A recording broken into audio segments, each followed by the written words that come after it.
We're just wrapping up the first official week of summer, so it's a good time to revisit some important reminders about safety and health this time of year.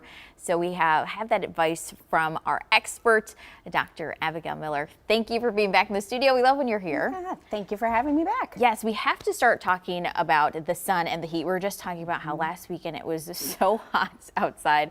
What are the biggest things we need to know about them both? So I think everybody's always looking for a way to beat the heat in the summertime. We were just talking about the fact that a really common way to beat the heat in the summer is to go find water. Yep. Right? So we want to spend a lot of time in the water, but we also want to make sure that everybody is doing it in a way that they're safe. We know that unfortunately a very sad statistic is one of the leading causes of death for kids is drowning. And so we want to make sure that our kids are safe when they're playing around the water. So a few tips that I recommend for people: if your child is a weaker swimmer, if you're around water, especially if you're going to be around lakes or pools, go ahead and put that life preserver, that life jacket on your child. Make sure that that life jacket is properly sized. Inside the life jacket, there's going to be a tag that's going to tell you the weight that life preserver has been approved for. So you want to make sure that that life jacket is the right size for your child's weight.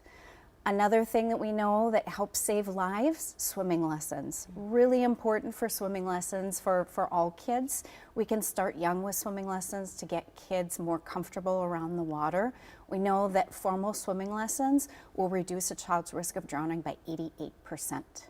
Absolutely. Great tips. And it's so important because I know so many people love to be out on the lake, so you got to do it in a safe way. All right, so back to that sun and heat. What are other ways that we can just be safe if we're going for a walk or a run or something like that? So some things to think about if you're going to go out and do some summer activities. So number one, I think most of us remember to put on sunscreen before we're heading out for the day. But I will say, if you're like me, I oftentimes forget that we have to reapply the sunscreen about every 2 hours. So when you're looking for sunscreen, you want to buy something that is an SPF of 15 or higher, and then make sure that you're reapplying that sunscreen every 2 hours. Another important thing to think about when you're out in the sun and in the heat is hydration, making sure that you're staying hydrated.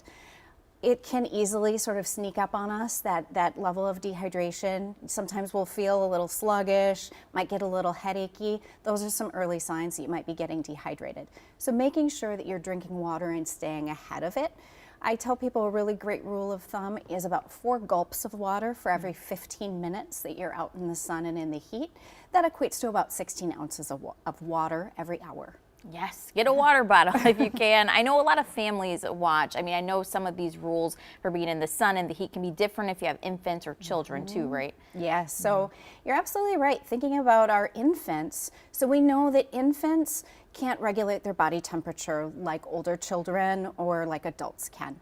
And so with infants, it's really important for them to limit their time in the sun, making sure that they're in the shade, making sure that they're someplace cool. That's going to be really important if you have an infant. Such important tips. Thank you so much for being here, Doctor. Drink your water, wear your sunscreen, get a life jacket. We have all of these tips at KARE11.com/noon.